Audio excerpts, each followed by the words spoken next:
I visit my love every midnight. She's as black as the dark can be. I see her under the moonlight, though I know she cannot see me. We dance in each other's warm embrace, me and her surrounding me. And though we dance the night away, our feet fall silently.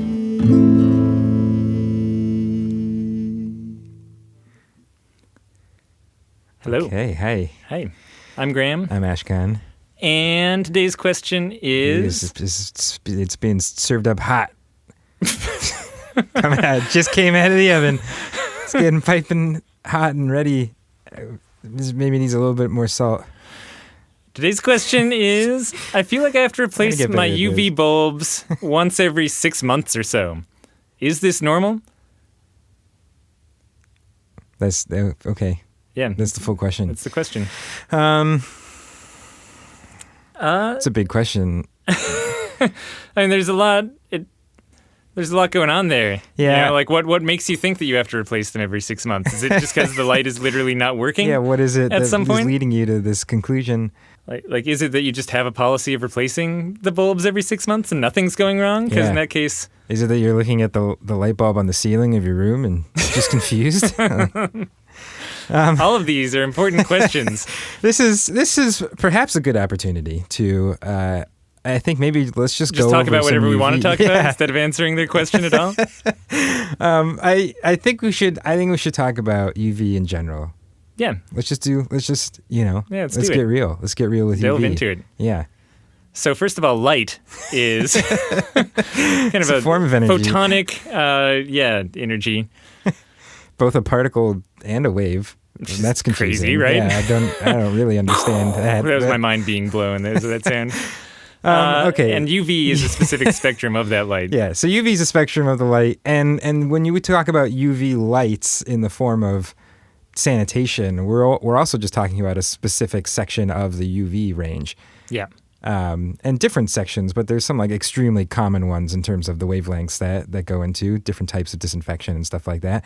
And there's some differences between low pressure and medium pressure systems, and there's obviously unbelievably complicated stuff that goes into UV. There's so many things, and we honestly don't know all of those things. So, but a lot of it is based around that simple idea of wavelengths, right? It's how can you get those kind of specific wavelengths of light to pass through as much of the water as you possibly can, and to do a good enough job disinfecting for the flow that you have. Yeah, there's also things like UV interacting with chlorine, and how much there's things about UV absorption with the actual microorganisms, and trying to up the absorption of the organisms for the UV to be more effective. There's just all sorts of crazy stuff. Yeah. But even the difference between low pressure and medium pressure, a lot of that also does have effect on just the wavelengths that are going on. Just to say that the building blocks of wavelengths and what those are doing is kind of the essentials of UV. And UV, basically how it's keeping things clean is that it is unlike a lot of the other things like chlorine, bromine, peroxide, stuff like that. UV is actually breaking down the RNA and sometimes the DNA of these kind of pathogenic organisms that are in your solution, and it stops them from being able to replicate. And if they can't replicate, they can't grow to numbers that are harmful to people and things like that. So that's kind of what UV is doing. So it's doing things in a different way than other things are, which is nice. And I guess the other thing that is important to think about, I feel, is that there's a big spectrum of UV. Just saying I'm using UV to me is right. Yeah. Which we hear all the time. Right.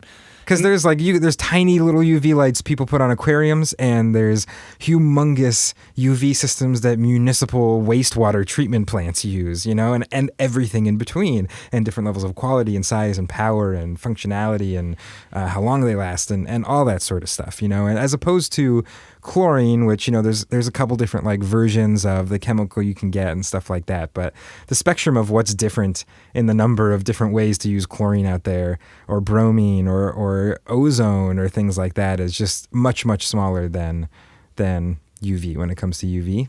I mean, in a lot of ways, just for comparison, I think the differences between different UV units is actually even like there's a broader spectrum there than differences between float tanks. Yeah. Right? Like there's way more variety and craziness involved in that range of products than, in what we deal with. And there's a pretty wide array of float tanks too. So I don't know. Then the thing, honestly, just going back to when people say something like, oh, I'm using UV, like whenever I hear someone say that without knowing exactly what system they're using or just when they're tossing that out is sort of I'm taken care of, I always worry it's going to be one of those like aquarium UV units. Tiny or little, like it's especially if it's like a home built kind of tank or they've been piecing things together on their own with help from the guy at the aquarium store.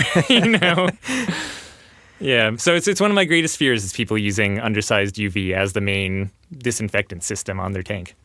And there's basically, one of the tricky things about UV is that it's very difficult to tell what it's doing. You can stand there and stare at your UV light, or not at the light itself, that would be bad. But if you're staring at your UV unit on your filtration system, you're just looking at this like cylinder and you're like, okay, yeah, it's glowing.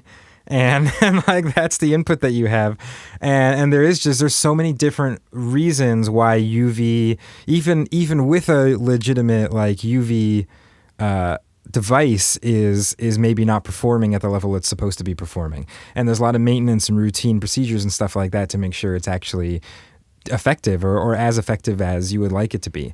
And that's things like cleaning the quartz tube. Like you mentioned in the question, actually changing out the UV bulbs can be a big part of the maintenance as well. Yeah. So to kind of break them down, it's basically there's issues with the mechanics itself of the UV system that can wear out or become less effective over time. And so the bulb is a big one. The bulb, just like any other bulb is not going to last forever. But as opposed to a light bulb in your house where it just goes out one day and you're like, oh, I need to change the light bulb. You don't have that sort of cue from a UV light. So the visible spectrum you're seeing off of a UV, that glow that you see, that's going to last much longer than the actual kind of wavelength of UV that is doing the killing, the UV wavelength. So it might look to you like it's glowing and everything's fine past the point that your system's really putting out perhaps any UV, perhaps just enough UV, stuff like that.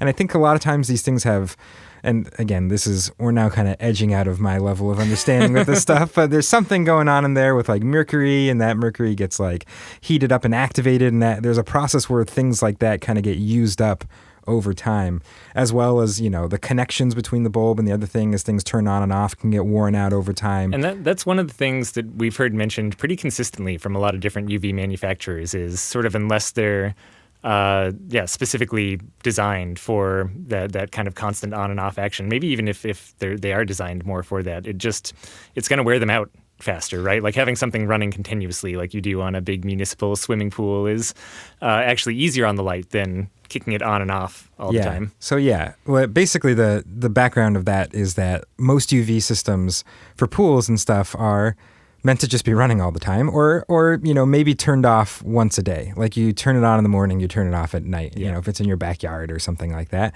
So UV manufacturers are building around kind of those assumptions that the light's pretty much on or if anything doing one on-off cycle a day. And there are parts of the system that can get wear and tear from going on and off. And with float tanks, we're flipping these things on and off over and over and over again. And there's other complex stuff about that with like the ballasts and digital ballasts and anyway, without going into like all the details of the stuff, just know that pieces can get worn out and need to be replaced. Amongst them, the bulb itself, which is probably the biggest one, and no matter what system you're on, is going to come with some sort of replacement time. And they talk about replacement time in terms of lamp life, so like hours of lamp life, but often their recommendations for switching bulbs are much more frequently than if you were to like run the calculations on lamp life. And, this is going to differ from equipment to equipment, but even sizable, all sorts of stuff like that. But you often hear once a year, like, a lot of like heuristics lead to kind of annual bulb replacement for people. But those are approximations and can be a bit different based off of different systems. And going back to the question as well, which is I've found that I've had to replace my bulb once every 6 months or so.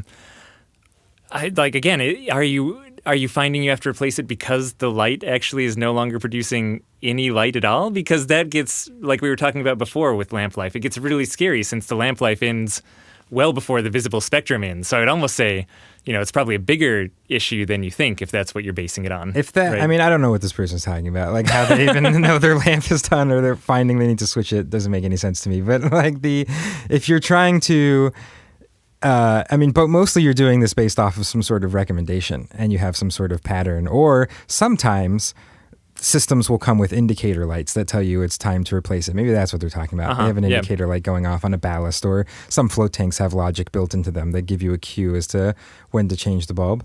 But, things get tricky from there, too. I've talked to UV manufacturers. So the other thing that's tricky about UV, or another reason why UV is maybe not as effective than you may think it is that a lot of times these systems take time to heat up. And so, the stuff inside the bulb is to get to a certain temperature to produce the wavelength of UV that you're relying on for your sanitation. And this also differs from manufacturer to manufacturer. We've talked to some UV manufacturers where their systems take an hour to get to the optimal actual performance range. If you had a UV light like that connected to a float tank, you're basically doing nothing every transition when you're running that thing for 15 minutes. But it does look like you're doing something. It does look like which is the really kind of unfortunate part And in about addition it. to that, even for systems that take only a couple minutes to get to kind of performance levels when you turn them on, that's another factor that can actually weaken as you use it. I've talked to another UV manufacturer who said, a brand new bulb might be able to get up to proper performance in 2 minutes, but after about a year of usage, that is more like 20 minutes, 15 to 20 minutes. So even if you're replacing your bulb every year, you may be, by the end of that bulb's lifespan, if you're just running it during transitions, never turning it on long enough for it to get to the point where it's actually producing enough or the appropriate range of UV. You scared yet? Because you should be. Because it just gets worse. So now like we're just talking about the UV even being produced in the first place in the right amount. And the next layer of difficulty comes with that UV actually like getting past the bulb and into the liquid and being effective from there. So that's the things like cleaning the quartz tube and making sure that you have proper visibility is the wrong word. Yeah. Proper transmission and the actually quartz going tube, through. Just to like break down the pieces if you're unfamiliar with this stuff. Like there's usually some sort of tube that your UV a tube, bulb by the way, is sits sort in. of a cylindrical type thing that you often put other objects Cylinders inside are of. a piece of geometry. So Geometry usually, started largely with the ancient Greeks. There's often your bulb doesn't want to touch water is basically you don't want the bulb itself directly touching the liquid. And so there's some sort of protective layer. Most times you see the bulb inside of like a big glass tube and it's usually quartz glass. Yep. Other times it's made of Teflon. Other times the liquid itself goes through a big Teflon tube through like the middle of the system and the bulbs are on the outside shining into it. There's whatever it is, there's some sort of barrier between the bulb and the liquid. And whatever that barrier is, as the liquid's going through it, that the like solution can have stuff in it, especially oils and things like that, that can build up on that quartz or that Teflon and form kind of a small layer of something. Sometimes in pools and stuff too, they have to deal with scaling and calcium buildups, but we don't really see that in float tanks. Fortunately, don't seem to have to deal with that one. And the problem is we're talking about a wavelength of light that has to penetrate into something into your liquid to be able to get through everything and be effective. So if you have a layer of oil or something between the bulb and the liquid, that's going to not allow as much of the UV light to go through and therefore diminish the performance of your UV system. Yeah. It is. I forget where you started that sentence. What was the? Oh, we're just going over the more different stuff types of things that can go wrong, yeah. right? Because then there's more from there too. Yeah. The next one to think about is the fact that now, like we've talked about the bulb itself producing enough UV and then having to get through the protective layer into the liquid in the first place. Now that we're in the liquid, there's also reasons why the UV can't perform as well, even once it's in there, which basically has to do with how much they usually talk about this in the pool world in terms of turbidity. Which is basically kind of like the stuff. How murky your water is, essentially. Like, how opaque is it? Is the turbidity? In terms of clarity, but this isn't really. You can have a like float tank solution with low turbidity and have it look visually clear to you. It's not like it's specifically going to look. I mean, if it does look murky, it's real bad. Like you're doing a real bad job at that point, and it's definitely going to be messing with this UV light. But even if it looks visually clear to you, that turbidity in the liquid can refract the light, and that means the light can't penetrate as far in. They usually call this your kind of UV transmission, and so that's, if you imagine maybe 3-4 inches of liquid moving through this system. Well, and the UVT is like the combination of all of that, right? It's like how much is making it through the quartz tube or whatever you have as the sleeve, and then how much is going through the water after that. It's sort of like the combination of how much is making it through to actually disinfect the water. I mean, it might be in terms of, I think often when they're measuring UVT, at least in a lab, they're probably doing making it sure under that like everything ideal else is. conditions. Yeah, right? Totally. Yeah. But like I guess, well, we'll get into sensors later. I was just thinking when you're actually measuring it on your kind of like your unit in action, I think it's measuring the light that's going through like every aspect, like how much is actually getting into your solution. Yeah, if you have some way of measuring it yourself. Yeah, but you. Like, we'll get into that in a second. Getting ahead of ourselves again. So if you have like 3-4 inches of water moving past a system, and if the more refraction is in there, the less the UV is going to be able to make it to that 1/4 inch deep liquid that's through there. It's going to be able to hit the stuff much closer to it easier than getting through. So that's where kind of UVT comes in. And it's not like you're expecting this to be at 100%. Like nothing's at 100%. Yeah. It's the real world out here. Yeah, there are different ranges, and basically the lower your UVT is, the more powerful of a UV light you want to have to balance that out and to be able to overcome the fact that it's refracting a lot and not penetrating as deep. And we've run some tests with UVT kind of on our own tank water, and I mean, it's like okay transmission, and even that, I get kind of curious about what exactly is going on. We kind of have done tests with it sitting in the tanks for a while with totally fresh salt water, and we've gotten some kind of strange results. But just mentioning it certainly to say that it's not at 100%. I mean, I would say 90 or 85 feels like a good number to me for the actual UVT you're expecting. Yeah, I mean, that's often what like pools and spas are at, somewhere in that range. I'm sorry, pools specifically. Spas tend to be worse in terms of... and like wastewater is down at like 50%. Mm-hmm. Yeah. So this is probably pretty frightening. I mean, we just listed a whole bunch of reasons why things can go wrong inside of your UV system. And again, in all of these examples, you're going to be looking at your UV light, and it's just going to look like everything's working fine. Yeah. So, and I guess I'd like to interject to say I think there is a reason to be concerned about this stuff. I mean, certainly there was a time when we didn't know any of this, and we would definitely assume that if the UV light is shining through, that just means everything's okay. Yeah. So it's good to be I mean, it's terrifying to be educated, but it's good to have knowledge. It's a good thing. Yeah, and so I mean, this gets a little bit into some stuff that maybe you've heard about over the last year. That's in like the Model Aquatic Health Code. There's been these big conversations about sensors inside of UV systems, and that conversation, I think, kind of revolves around all this stuff we're talking about. Basically, UV lights can be built with these sensors in them that can detect how much of that UV, the like millijoules, of UV, the dose that actually makes it through the liquid. And the purpose of that is it gives you something quantifiable to push against all this stuff, right? And they're sometimes called calibrated sensors would be the kind of ones that are measuring the output there. Yeah, I don't know what goes into calibrating them specifically, but yeah, usually when you see it written, they usually reference it as calibrated sensors. I guess that just comes to mind for the conversation and what they might have heard in the background. Like I feel like there's a lot of talk about calibrated sensors in the Mac, and like that's what we're talking about now. The basic concept is there's a sensor that's sensing things, it's calibrated. It's calibrated. And I mean, so the logic of that is, if you have a sensor that is able to like detect the amount of UV that's passing through the liquid in your UV system, you've kind of answered a lot of questions, right? Like, if you're getting the dose that you are expecting, or the dose is good performance, reading off of that sensor, that your UV light is functional enough and heated up enough and new enough to be producing that much energy in the first place in the right wavelength.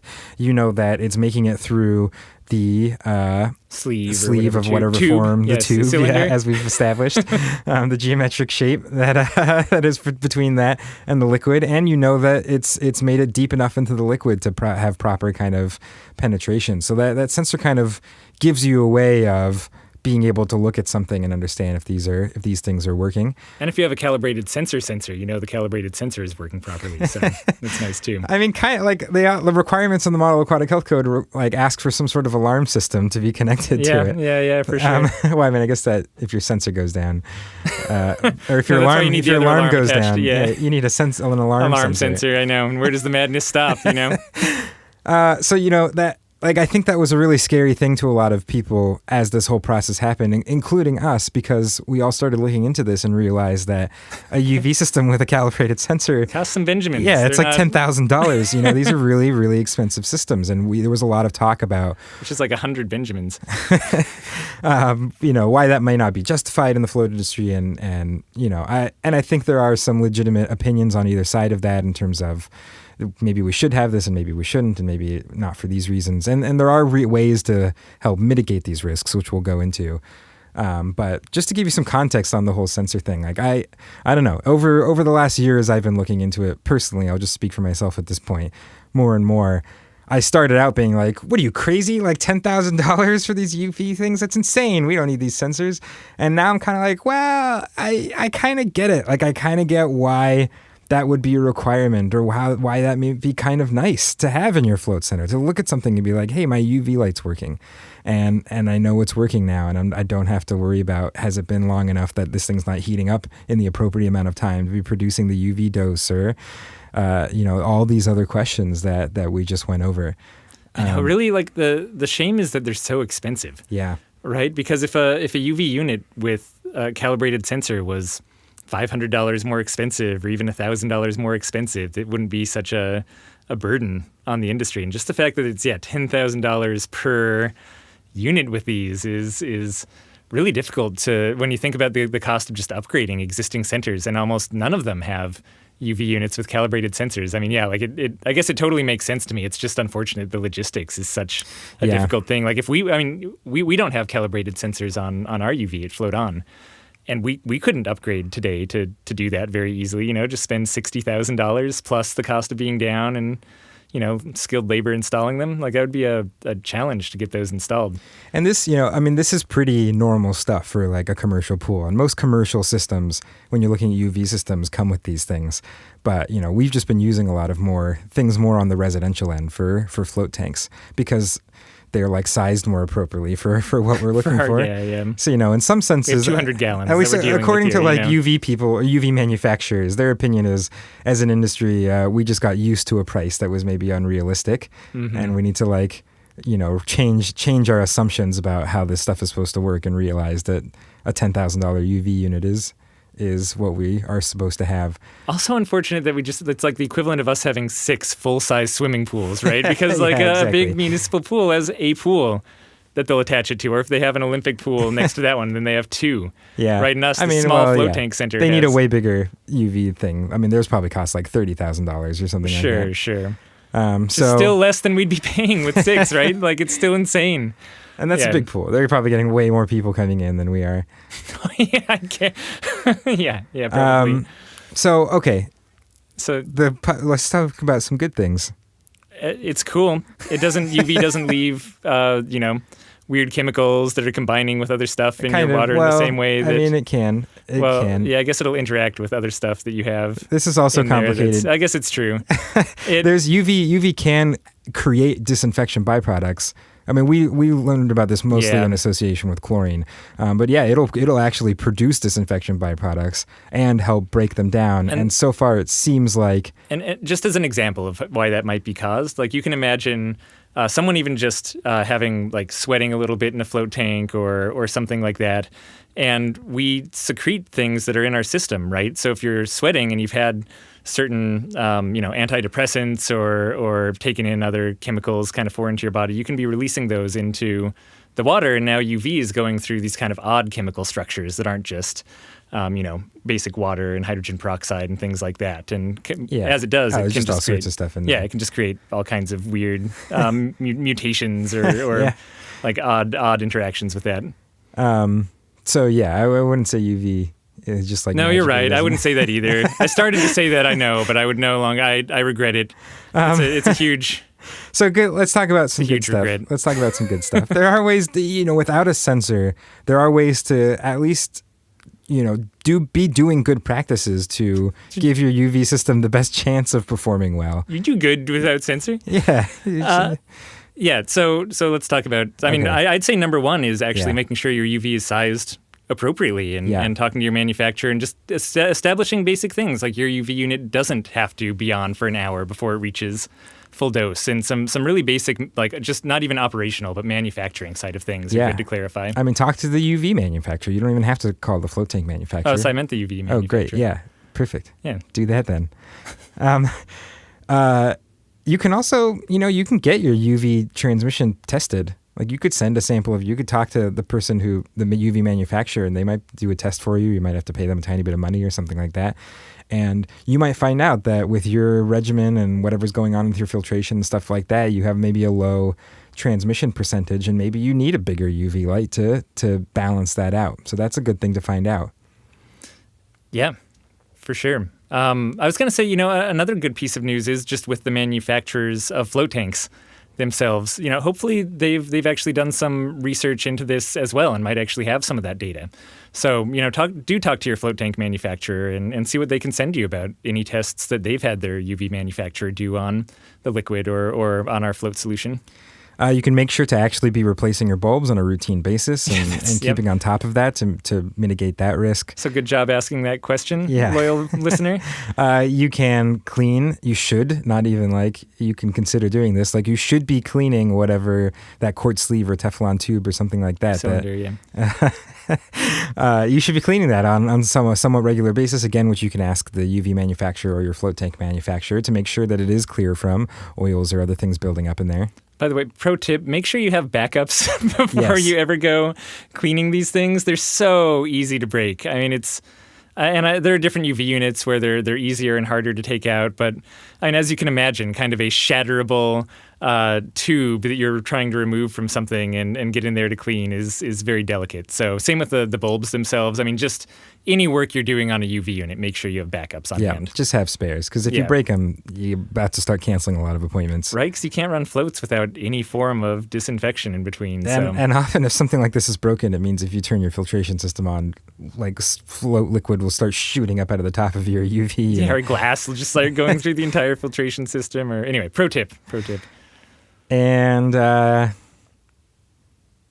I mean, you can also just make sure UV is running every day. Like, at least make sure the glow is glowing. It's no guarantee, but if it's not glowing, you do know that's not working. Something's definitely up, and this can happen. Like, we've seen something go wrong in the brain of a float tank that stops providing power to the UV system, or just in the ballast, like the power supply to the bulb. Right, nothing's wrong with the bulb; it's doing fine. Yep. But something or just a small with the unit leak that is kicking off the GFCI protector, or something that's kicking off the UV system. These are all things that can happen even upstream of all the stuff that we talked about.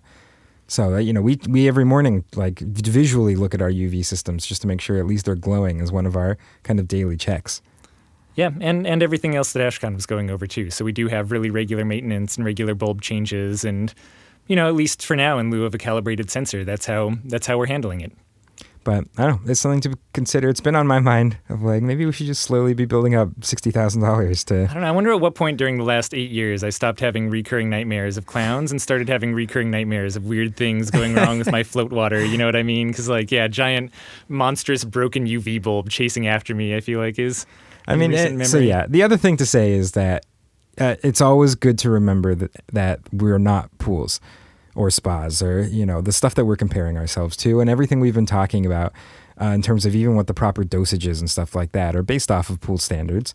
And I think when you hear about people saying things like these sensors are unnecessary and we don't need to be spending $10,000 and stuff like that, the logic behind those arguments is that we very likely have a much less risky environment in a float tank than we do in a pool, and maybe it allows for some flexibility in terms of the stringency of these requirements, because there's just kind of a smaller likelihood that we're going to get people sick. Yeah, and you do see UV in combination with a lot of other systems. So a lot of what we've been saying is primarily a concern if UV is your primary or only form of real disinfection. But if you are using UV in conjunction with something like chlorine, or you're using UV in conjunction with an ozone system, for example, then Right.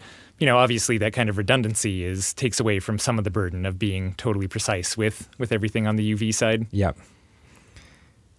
And I don't know, keep this in the back of your mind. I mean, this is one of the requirements that's in this new Model Aquatic Health Code thing that came out. So this might become a reality. We might see over the next 10 years that it becomes kind of assumed that commercial float centers will have $10,000 UV systems, or whatever it ends up costing, UV systems with sensors, calibrated sensors, and that have gone through testing and stuff like that. So and maybe that the cost will go down future. too. Yeah. Like it could be that, something that's more sized appropriately for a float tank, but still has this method of establishing a performance gets made. Maybe a manufacturer will step up and kind of take that on as a project. So yeah, there's silver linings to all of it, And I've seen some for less than $10,000 too. It's just that's definitely the much more common ballpark price. Benny's Bargain Basement UV.